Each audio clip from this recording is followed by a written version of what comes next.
Bismillahirrahmanirrahim. Assalamualaikum warahmatullahi wabarakatuh.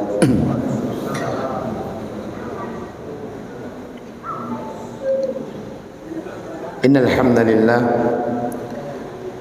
nahmaduhu ta'ala wa nasta'inuhu wa nastaghfiruh wa na'udzu billahi min shururi anfusina wa sayyiati a'malina. Man yahdihillahu fala mudilla lahu wa man yudlil fala hadiya lahu. Asyhadu an la ilaha illallah wahdahu la syarika lahu wa asyhadu anna Muhammadan abduhu wa rasuluh. Ya ayyuhalladzina amanu taqullaha haqqa tuqatih wa la tamutunna illa wa antum muslimun. Ya ayyuhalladzina amanu taqullaha wa qulu qawlan sadida yuslih lakum a'malakum wa yaghfir lakum dhunubakum wa may yuti'illaha wa rasulahu faqad faza fawzan 'azima. Amma ba'd, fa inna asdaqal hadithi kitabullah wa khairal hadi hadi nabiyyina Muhammadin ibnu Abdillah sallallahu alaihi wasallam wa syarrul umuri muhdatsatuha fa inna kulla muhdatsatin fid dini bid'ah wa kulla bid'atin dhalalah wa kulla dhalalatin finnar. Ikhwani fid din rahimani wa rahimakumullah.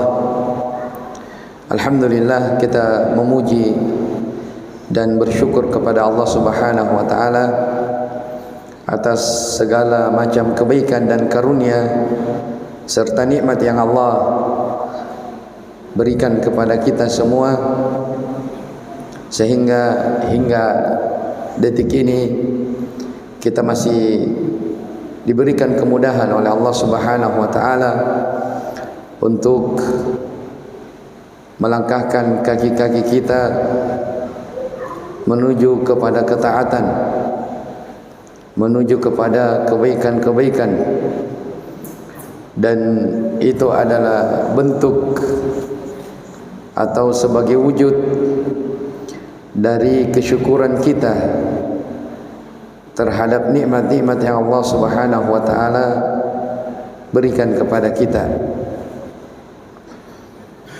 Karena Allah Subhanahu wa taala di dalam Al-Qur'an menggandengkan bahwa orang yang bersyukur itu adalah orang yang menggunakan nikmat pada perkara-perkara yang berkaitan dengan ibadah, berkaitan dengan ketaatan.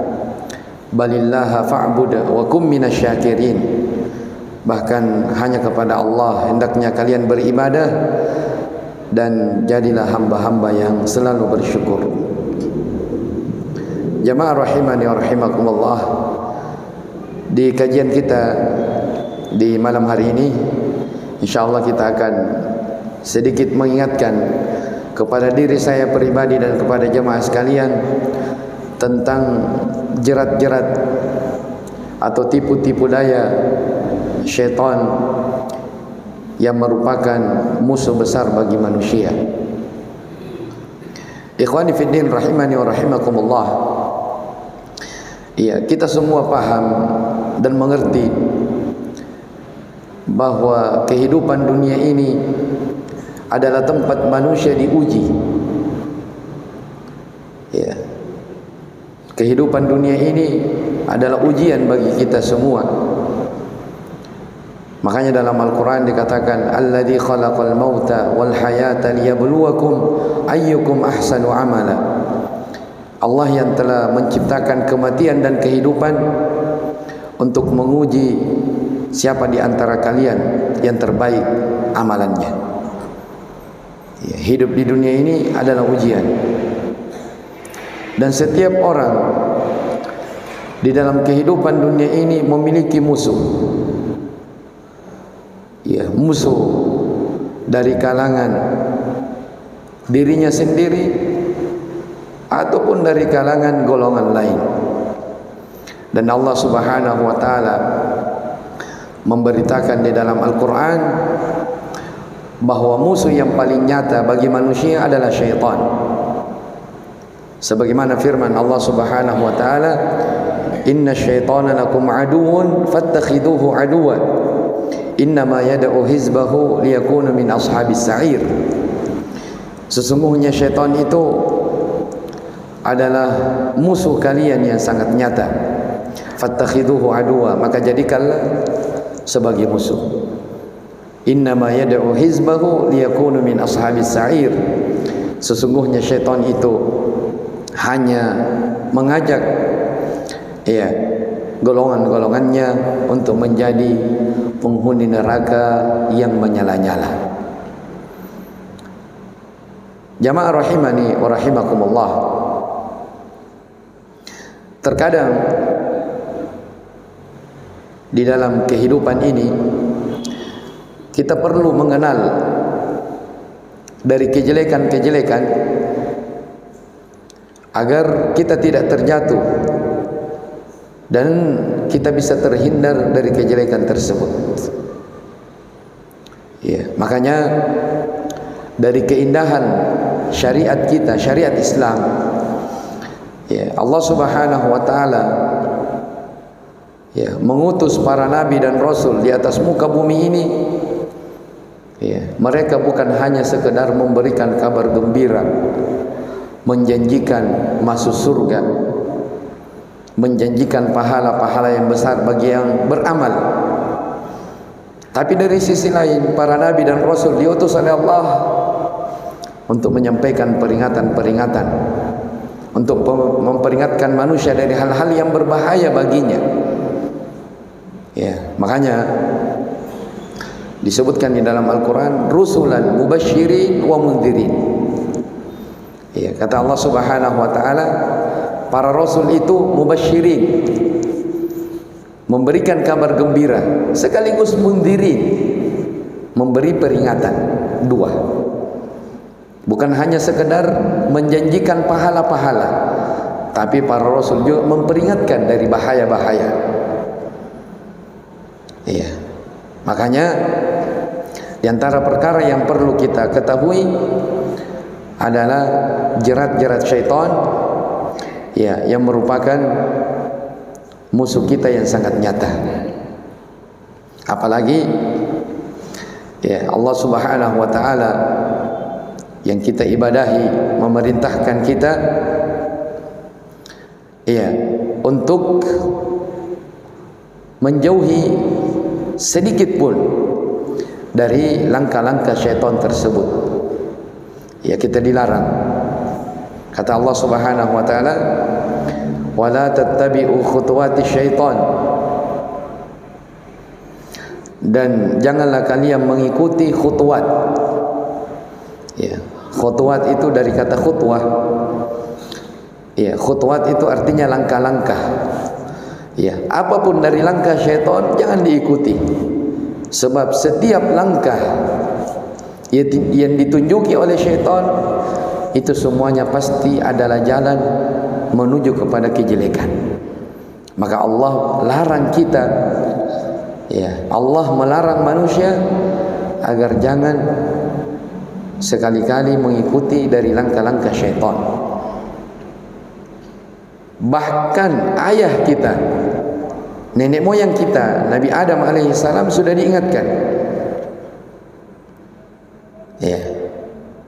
Bahkan kepada seluruh manusia. Kata Allah Subhanahu wa taala, "Ya bani Adam, la yaftinannakumus syaitanu kama akhraja abawaykum minal jannati yanzi'u anhuma libasahuma liyuriyahuma sawatihima." Wahai keturunan-keturunan Adam, la yaftinannakumus syaitan, jangan sampai kalian dibuat tertipu oleh syaitan yang menyebabkan ayah kalian dan istrinya, itu kedua orang tua kalian, dikeluarkan dari surga gara-gara syaitan tersebut. Jadi Allah Subhanahu wa taala memperingatkan kepada hamba-hambanya agar seorang selalu waspada dalam kehidupan dunia ini terhadap musuh-musuh yang akan menyerang dia, utamanya dari jerat-jerat atau makar-makar syaitan. Di kesempatan ini jamaah sekalian rahimani wa rahimakumullah. Ya, saya akan menyebutkan faedah yang disebutkan oleh Imam Ibnu Qayyim rahimahullahu taala di beberapa kitab beliau tentang bagaimana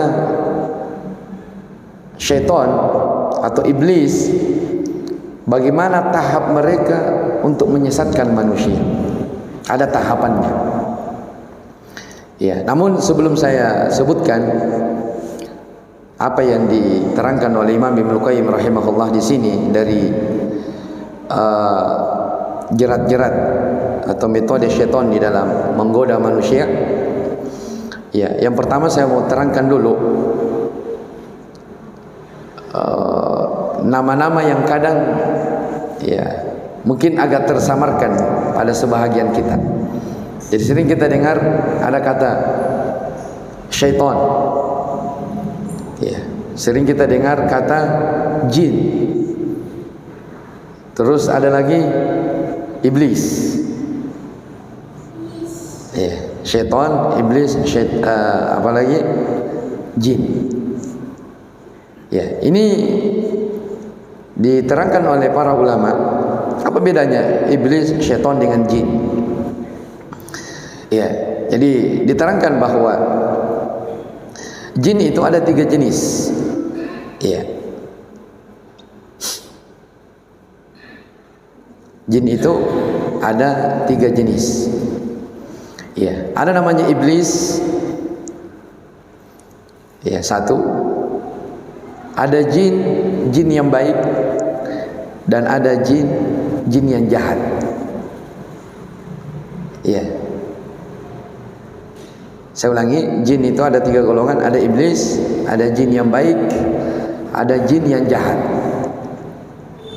Ya, sama manusia. Ya, manusia ada yang baik, ada juga yang jahat. Ya, manusia. Taib. Iblis itu dari golongan jin. Makanya disebutkan dalam surah Al-Hijr ya tentang iblis, fakana minal jinni. Iblis ini dari golongan jin. Tapi iblis ini dia adalah makhluk dari kalangan jin yang ditangguhkan oleh Allah Subhanahu wa taala, diberikan tangguh. Ya. Dipanjangkan umurnya. Makanya disebutkan dalam Al-Qur'an ketika disebutkan dalam surah Al-A'raf, qala rabbi fa'anzirni ila yaumi yub'atsun. Ya, ketika diusir keluar dari surga. Ya, karena enggan, tidak mau sujud. Ya, tidak mau sujud kepada Adam. Maka Allah Subhanahu wa taala perintahkan iblis untuk turun dari surga. Maka iblis minta, qala rabbi fa'anzirni ila yaumi yub'atsun. Ya Allah, berikan kami tangguh hingga hari kiamat. Ya, maka Allah berfirman kepadanya, qala fa innaka minal munzarin. Ya, Allah berfirman kepada iblis, sungguh engkau termasuk orang yang diberi tangguh. Ya, makanya ya, iblis ini ya kalau bahasa kasarnya dia adalah bosnya jin. Dan dia iblis ini punya pengalaman sudah ratusan tahun untuk menggoda manusia dari sejak ya Adam dikeluarkan dari surga hingga hari ini menggoda manusia, dan diberikan tangguh oleh Allah Subhanahu wa taala hingga hari kiamat. Iya. Artinya ditangguhkan umurnya hingga hari kiamat ya untuk terus-menerus menggoda manusia. Ya, ini yang pertama iblis. Kemudian yang kedua ada jin yang baik. Makanya disebutkan dalam surah Al-Jin. Ya, di suratul Jin disebutkan kunna tara'ita qidada. Ya, di antara jin itu mereka juga bertingkat-tingkat, ada yang baik, ada yang buruk. Nah, manusia sebagaimana yang kita maklumi, manusia ada yang baik, ada yang buruk. Ya. Yang baik atau yang buruk dari manusia, demikian pula jin yang buruk ya, itu disebut syaitan. Ya, disebut syaitan.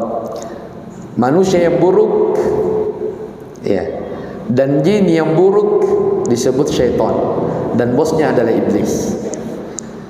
Ya, jadi syaitan itu dia penggunaan kata-kata yang buruk. Jadi manusia juga itu ada dari kalangan, ya, syaitan kalau dia jahat. Ya, itu 3 perbedaan yang dijelaskan oleh para ulama apabila jin, syaitan, dan iblis.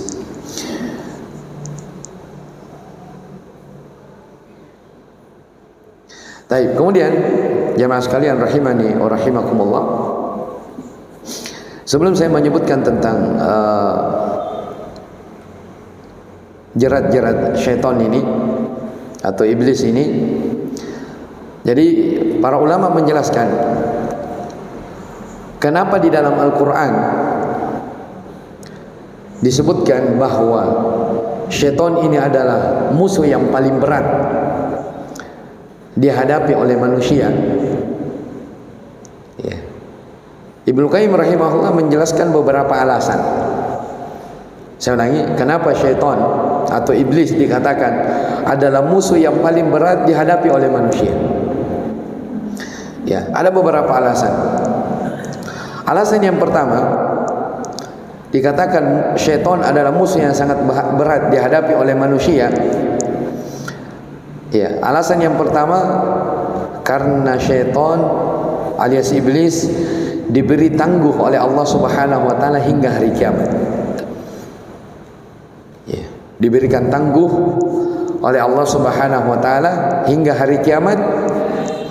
Ya, sehingga dengan demikian dia sangat berpengalaman di dalam menggoda manusia. Ya, sangat berpengalaman di dalam menggoda manusia. Ya, makanya tadi ayat yang kita baca dikatakan qala rabbi fa'anzirni ila yaumi yub'atsun. Wahai Tuhanku, ya, berikanlah kami kesempatan, berikanlah kami tangguh hingga hari kiamat. Maka diberikan tangguh, dipanjangkan umurnya iblis untuk menggoda manusia. Ya, makanya kalau soal berbicara pengalaman, ya, iblis di dalam menggoda manusia sangat berpengalaman sekali. Ya, dijelaskan oleh Imam Ibnu Qayyim rahimahullahu taala bahwa ada 2 tahapan. Ya. Jadi syaitan di dalam menggoda manusia itu ada 2 hal dilihat. Ada orang digoda, ya, iblis melihat ini orang dia condongnya kepada perkara kebaikan, taat ibadah. Ya, biasanya kata Ibnu Qayyim dia akan digoda untuk gulu, ya, ekstrim di dalam beragama. Ya, kalau syaitan melihat manusia ini kecenderungannya kepada kebaikan-kebaikan, biasanya dia akan digoda melalui ekstrim di dalam beragama. Ya, dari sisi lain kadang dilihat ada orang cenderungnya melakukan dosa dan maksiat. Maka syaitan akan menjerumuskan dia dalam perkara-perkara yang sifatnya dosa dan maksiat.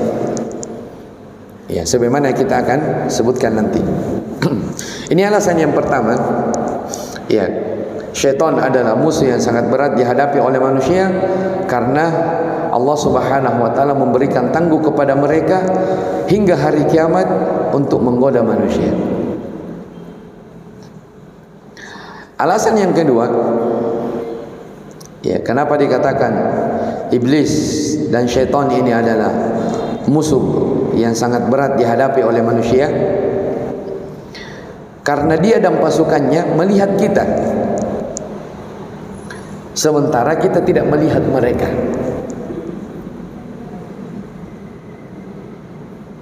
Iya, dia dan bala tentaranya melihat kita, sementara kita tidak melihat mereka. Ya, dalam Al-Quran Allah Subhanahu wa taala berfirman, innahu yarakum huwa wa qabiluhu min haitsu la tarunahu. Sesungguhnya dia, yaitu syaitan dan bala tentaranya, ya, berada di atau mengawasi kalian, melihat kalian, sementara kalian tidak melihat mereka. Ya. Dan kata para ulama ahli tafsir, ya, kalau ada musuh yang kita tahu jumlahnya dan kita lihat orang-orangnya, biasanya kita tahu, bisa prediksi, bisa perkirakan. Ya, kita bisa hadapi karena kita lihat. Ya. Adapun syaitan, iblis, kita tidak lihat. Ya, kita tidak lihat. Dan mereka melihat kita. Sebagaimana yang diberitakan di dalam Al-Quran. Makanya repot. Iya. Kemudian alasan yang ketiga, kenapa dikatakan iblis ini adalah musuh yang sangat berat dihadapi oleh manusia? Karena tempat mereka sangat dekat dengan kita. Tempat mereka itu sangat dekat dengan manusia. Iya. Kata Nabi sallallahu alaihi wasallam dalam hadis yang sahih, "Inna syaitana qad yajri min bani Adam majrad dam." Sesungguhnya syaitan itu ya, telah mengalir, telah berjalan pada anak cucu Adam seperti mengalirnya darah. Ya, jadi Nabi SAW memperumpamakan syaitan ya seperti mengalirnya darah yang ada pada diri kita, saking dekatnya. Iya, jadi syaitan ya bukan dibilang ya kita tinggal di kompleks blok A, dia tinggal di blok B, tetangga, enggak, tapi satu kompleks. Ya, sehingga ya sangat mudah ya untuk menggoda manusia. Ya, tidak mengenal lelah, tidak mengenal waktu, tidak mengenal apapun, kapanpun dia goda manusia. Karena tempatnya sangat dekat dengan manusia, seperti mengalirnya darah, kata Nabi sallallahu alaihi wasallam. Kemudian alasan yang keempat, ya, dikatakan syaitan adalah musuh yang sangat berat dihadapi oleh manusia karena yang digoda oleh iblis, yang digoda oleh syaitan adalah langsung kalbunya anak Adam, hatinya. Iya, dan kita tahu hati ini, ya, hati ini kata Ibnu Qayyim rahimahullah taala tempat untuk mengambil keputusan iya atau tidak. Iya. Hati ini kan yang menentukan kita. Iya. Mau menentukan keputusan iya atau tidaknya kita. Iya, dalam kebaikan atau dalam keburukan itu kembali kepada hati seseorang. Yang digoda oleh syaitan iya adalah hati. Kalau hati seseorang sudah berhasil dikuasai oleh syaitan, maka yang lain dari anggota tubuhnya akan ikut. Ya, makanya dalilnya disebutkan dalam Al-Quran, nah mungkin kita hafal semua. Kata Allah Subhanahu wa taala, "Alladzi yuwaswisu fi suduri an-nas." Ya, yang yuwaswis, yang membisikkan, yang menggoda ke dalam dada-dada manusia, hatinya yang digoda.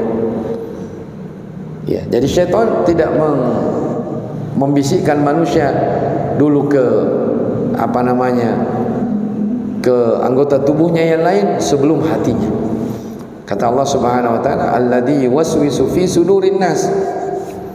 Ya, yang membisikkan ke dalam dada-dada manusia.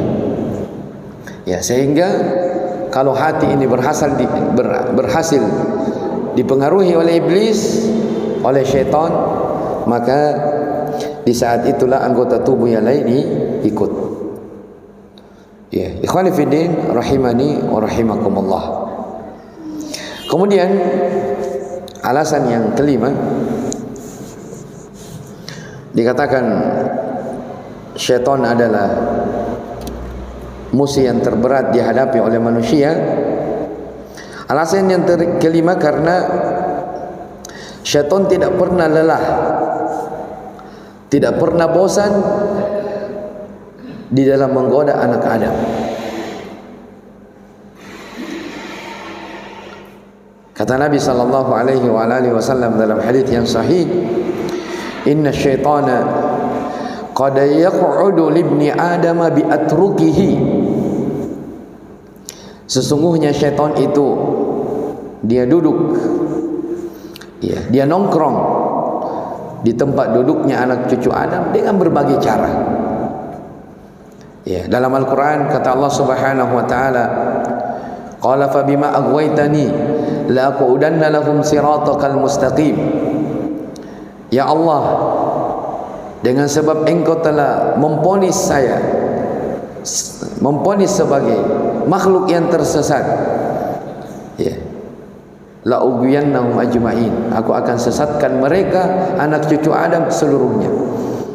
Thumma la'atiyannahum min baini aydihim wa min khalfihim wa an aymanihim wa an syama'ilihim wa la tajidu aktsarahum syakirin. Aku akan mendatangi mereka dari depan, dari belakang, dari kanan dan dari kiri mereka. Semuanya didatangi. Wala tajidu aktsarahum syakirin, dan engkau tidak akan mendapati kebanyakan mereka sebagai orang-orang yang bersyukur. Ya, target utama iblis, ya, untuk menggoda manusia adalah menjadikan seluruh manusia bagaimana supaya menjadi orang-orang yang tidak bersyukur terhadap nikmat Allah Subhanahu wa taala. Itu janjinya di hadapan Allah, dan Allah benarkan. Ya, kata Allah apa? Wa qalilum min ibadiyas syakur. Sungguh sangat sedikit hambaku yang bersyukur. Artinya, ya, banyak yang berhasil digoda oleh iblis karena Allah yang ikrar. Sungguh sangat sedikit dari hamba-hambaku yang bersyukur.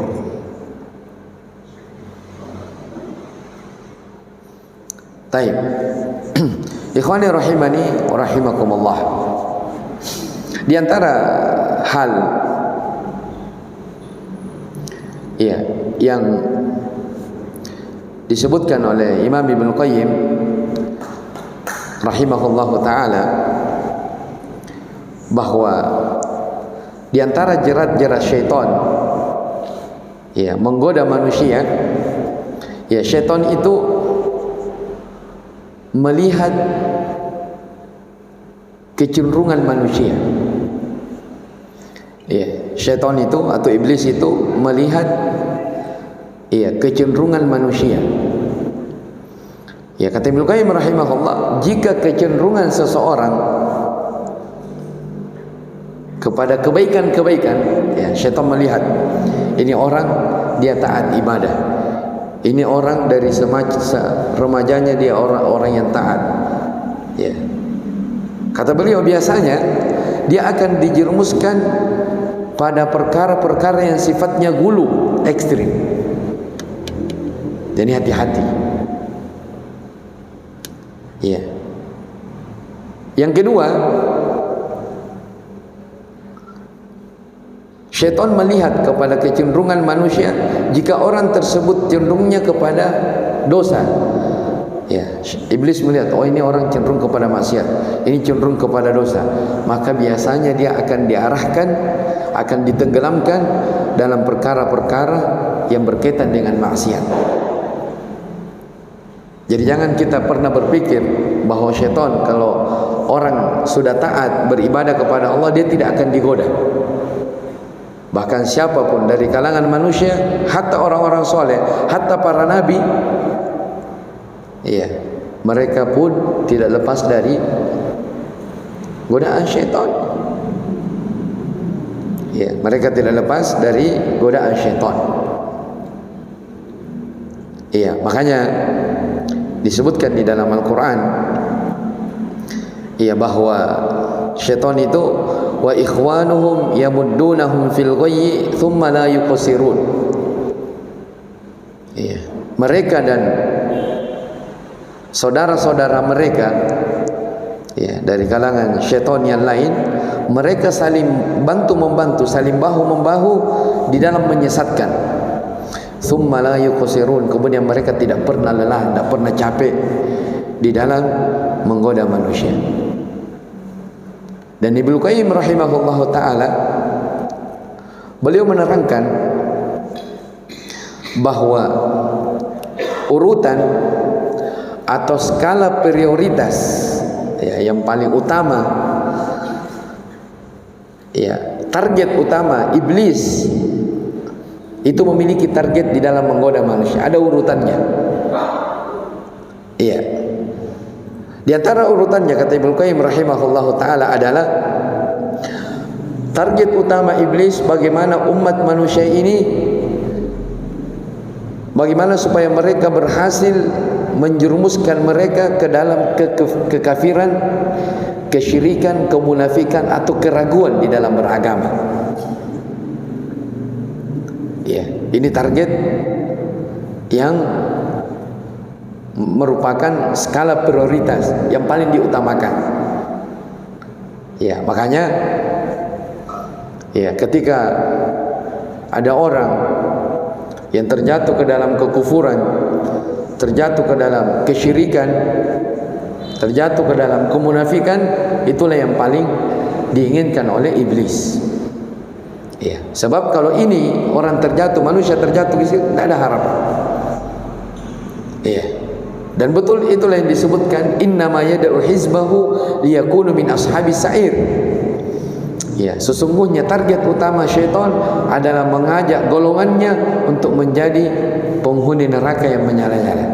Dan kalau orang sudah terjerumus ke dalam kesyirikan, ya, meninggal di atas kesyirikan tersebut, maka itu tanda bahwa dia akan terjerumus ke dalam api neraka. Ya, kekufuran.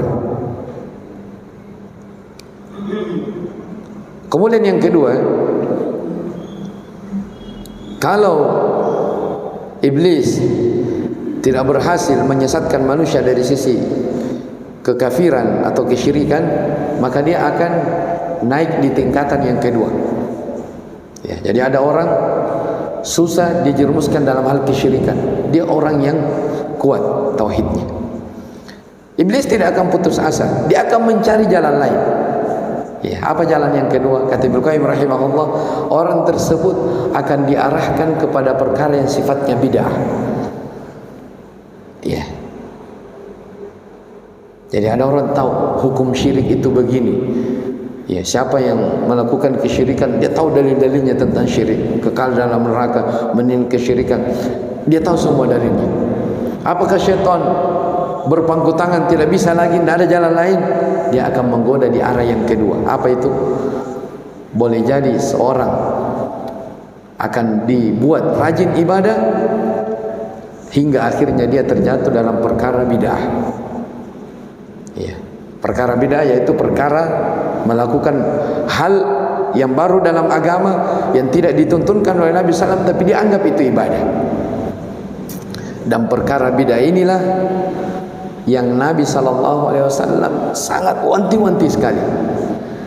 Ya, di setiap khutbatul hajah Nabi SAW, setiap beliau akan memulai pembicaraan, beliau selalu ingatkan ini kepada umat. Wa syarrul umuri muhdatsatuha. Ya, perkara yang paling buruk adalah perkara yang diada-adakan dalam agama. Itu Nabi yang ulang-ulangi. Fa inna kulla muhdatsatin bid'ah. Ya, setiap perkara muhdatsah adalah bid'ah, wa kullu bid'atin dhalalah. Setiap bid'ah adalah kesesatan. Dalam riwayat lain dikatakan setiap yang sesat di neraka tempatnya. Yaitu Nabi yang ulang-ulangi. Dan Ibnu Qayyim rahimahullah menyebutkan bahwa perkara bid'ah ini ahabbu iblis minal ma'siyah. Ya, bahkan sebelumnya dari Ibnu Abbas dinukil bahwa iya, bid'ah perkara baru dalam agama lebih dicintai oleh iblis daripada maksiat. Ya, kenapa lebih dicintai? Karena orang yang melakukan bid'ah lebih sulit taubatnya daripada pelaku dosa. Lebih sulit taubatnya daripada pelaku dosa. Iya. Makanya kalau ya, ada orang yang melakukan perkara baru dalam agama, perkara bidah, itu lebih dicintai oleh iblis, dan itu diantara target utama iblis daripada maksiat. Ya, karena maksiat orang sadar, orang misalnya minum khamar, ya, berzina, nasallallahu salama wal afiyah, tahu ini kesalahan, ini pelanggaran. Ya. diharapkan taubatnya karena dia tahu itu adalah kesalahan.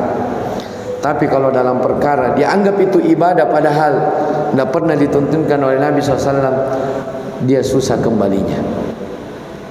Ya, makanya kata Ibnu Qayyim rahimahullahu taala, al bid'atu ahabbu iblis minal ma'siyah. Bid'ah lebih disenangi oleh iblis daripada maksiat. Kemudian kalau iblis tidak mampu menjerumuskan manusia dari skala kesyirikan, kemudian di jenjang di bawahnya lagi dalam bid'ah, kemudian dia jenjang yang ketiga, yaitu dia akan dijerumuskan dalam perkara yang sifatnya dosa-dosa besar. Ya, dosa besar. Ya, tidak mampu bid'ah, dia akan dijerumuskan dalam masalah dosa-dosa besar. Ya, orang akan berpikir, oh tidak apa-apa, dosa nanti kan bertobat. Ya, kadang muncul seperti itu bisikan. Ya, ya, ada hal kita tahu, oh ini dosa, dalam kita tahu dosa. Tapi, oh nanti kita bertobat. Yang penting bukan syirik. Yang penting bukan syirik. Nanti kita bertobat. Ya, kata Ibnu Qayyim rahimahullah, tahapannya, ya, kalau iblis tidak mampu menjerumuskan manusia dalam perkara bid'ah, dia akan dijerumuskan dalam perkara yang sifatnya dosa-dosa besar. Tahapan yang keempat, kalau iblis tidak mampu menjerumuskan manusia dari dosa-dosa besar, maka orang akan dibuat dia menggampangkan dari dosa-dosa kecil. Iya, menggampangkan dari dosa-dosa kecil. Ya, makanya ikhwani fiddin rahimani wa rahimakumullah, orang yang bertakwa, takwa itu disebutkan dalam Al-Quran, disebutkan oleh para ulama, khallud dhunuba saghiraha wa kabiraha dzakat tuqa. Iya, tinggalkan dosa-dosa yang kecil ataupun yang besarnya, itulah ketakwaan. La tahqiranna saghiratan fa innal jibala minal hasa. Jangan pernah meremehkan dosa-dosa kecil, karena sesungguhnya gunung-gunung itu, gunung-gunung yang besar itu berasal dari batu-batu kerikil yang kecil. Ya, dosa semakin dianggap kecil, maka akan semakin besar di sisi Allah Subhanahu wa taala. Dan dosa kecil kalau diulang-ulangi akan menjadi besar. Akan menjadi besar. Makanya jangan digampangkan. Jangan digampangkan. Kemudian yang kelima, jamaah sekalian rahimani wa rahimakumullah, kata Ibnu Qayyim rahimahullah, di antara tahapan iblis dalam menggoda manusia, kalau manusia tersebut tidak berhasil digoda dalam hal menggampangkan dosa-dosa kecil, maka dia akan dibuat sibuk dengan perkara-perkara yang sifatnya mubah. Ya, perkara mubah ya asalnya tidak dilarang, tapi ketika keseringan habis waktu. Ya, habis waktu. Dan itu diantara target utama iblis. Ya, perkara mubah. Banyak perkara dalam kehidupan ini perkara mubah. Ya, misalnya, ya contoh jamaah sekalian rahimani wa rahimakumullah, misalnya main media sosial, ya komunikasi, alat komunikasi, itu perkara mubah. Ya, asalnya boleh saja digunakan. Tapi ketika seseorang menghabiskan waktunya di situ, dia tidak lagi membaca Al-Quran, lupa berzikir, dia tinggalkan ya banyak kelalaiannya, banyak aktif di situ. Dia tinggalkan hal-hal yang harusnya bernilai ibadah. Ya, kesempatan dia memperbanyak ibadah dalam hidup ini, tapi dia habiskan waktunya di situ. Itu diantara jerat-jerat syaitan. Bagaimana manusia menghabiskan waktunya dalam perkara mubah kalau syaitan tidak berhasil menjerumuskannya dalam perkara dosa. Karena kalau perkara mubah, ya jika kebanyakan juga akan mengarahkan seseorang dalam perkara yang makruh. Ya, makanya kata Nabi sallallahu alaihi wasallam, min husnil islamil mar'i tarkuhu ma la ya'ni. Di antara tanda kebaikan keislaman seseorang adalah meninggalkan sesuatu yang tidak bermanfaat baginya. Iya. Kalau ada sesuatu perkara mubah, tapi kita anggap ini tidak akan memberi manfaat untuk akhirat kita, dunia dan akhirat kita, tinggalkan.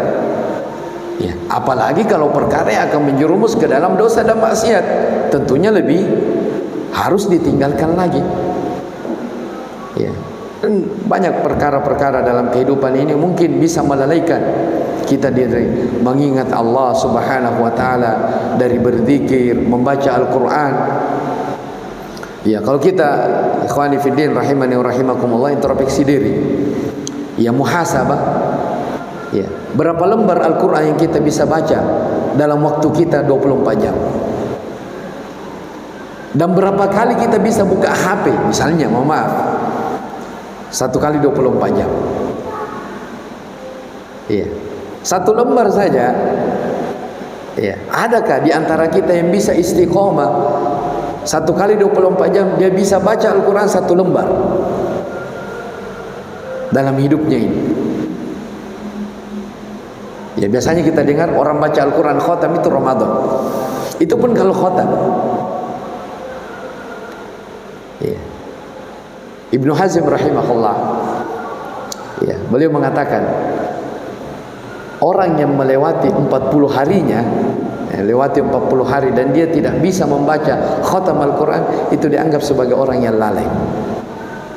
Ya, di zaman beliau, ya, kalau beliau hidup di zaman sekarang, kita ini dianggap sebagai orang yang lalai semua kayaknya. Ya. Jadi maksudnya, ya, kalau syaitan, ya, di antara jerat-jerat syaitan, kalau manusia tidak mampu dipalingkan tidak mampu digoda dalam masalah dosa dan maksiat, maka dia akan disibukkan dalam perkara mubah. Sibuk dalam perkara mubah, sibuk, akhirnya dia lupa bahwa ada ibadah, ada tanggung jawab, ya, yang mesti dia tunaikan dalam kehidupan dunia ini. Allah ciptakan dia untuk ibadah, dia lupa itu semua, dia sibuk dalam hal yang mubah sehingga dia lupa ibadahnya, dia lupa zikirnya, dia lupa banyak hal yang lupa. Akhirnya, iya, dijerumuskan oleh syaitan dalam perkara itu. Iya. Nah, kemudian yang keenam dan yang terakhir, iya, kalau syaitan tidak berhasil menggoda manusia dari perkara-perkara yang mubah, maka dia akan disibukkan dengan ibadah-ibadah yang pahalanya kurang, sehingga meninggalkan ibadah-ibadah yang pahalanya besar. Ya, jadi kadang juga seperti itu. Ada orang, ya, dia lebih melihat maslahatnya yang mana. Ya, jadi intinya jamaah sekalian rahimani wa rahimakumullah, ya, dalam hidup ini seorang harus pandai-pandai melihat. Ingat, kehidupan dunia ini dia memiliki musuh. Ya, dan musuh yang paling utama, yang paling berat dihadapi oleh manusia adalah syaitan. Dan disebutkan dalam Al-Quran, di antara misi utama syaitan adalah at-tazyin. At-tazyin itu artinya syaitan itu selalu menghiasi hal-hal yang buruk menjadi indah pada pandangan manusia. Ya, segala hal yang buruk, ya, syaitan berusaha menghiasi menjadi indah, apapun bentuknya. Ya, makanya disebutkan dalam Al-Quran, la uzayyinanna lahum fil ard. Ya, aku akan menghiasi segala maksiat menjadi indah dalam kehidupan dunia dan di atas muka bumi. Ya, semua. Ya, antum lihat, ya, misalnya contoh misalnya masalah riba. Ya, masalah riba dalam Al-Quran jelas-jelas diperangi. Allah tantang riba dalam Al-Quran, tapi syaitan berusaha menghiasi. Adalah nama, apa namanya riba? Ada bunga lah, ada bagi hasil lah, banyak nama-nama yang indah. Iya. Sama dengan, mohon maaf, misalnya masalah yang sekarang di sebagian negara diilegalkan, masalah homo, ya, homo yang cinta sesama jenis itu. Subhanallah, kalau kita lihat hewan saja Iya, jantan sama jantan, betina sama betina, itu jijik orang melihat. Tapi manusia yang diberikan akal sehat oleh Allah Subhanahu wa taala, sampai ada orang yang sukanya sama laki-laki, perempuan sama perempuan. Fitrah manusia kan tidak sampai ke sana. Tapi kenapa ada orang seperti itu? Syaitan berusaha menghiasi manusia seperti itu.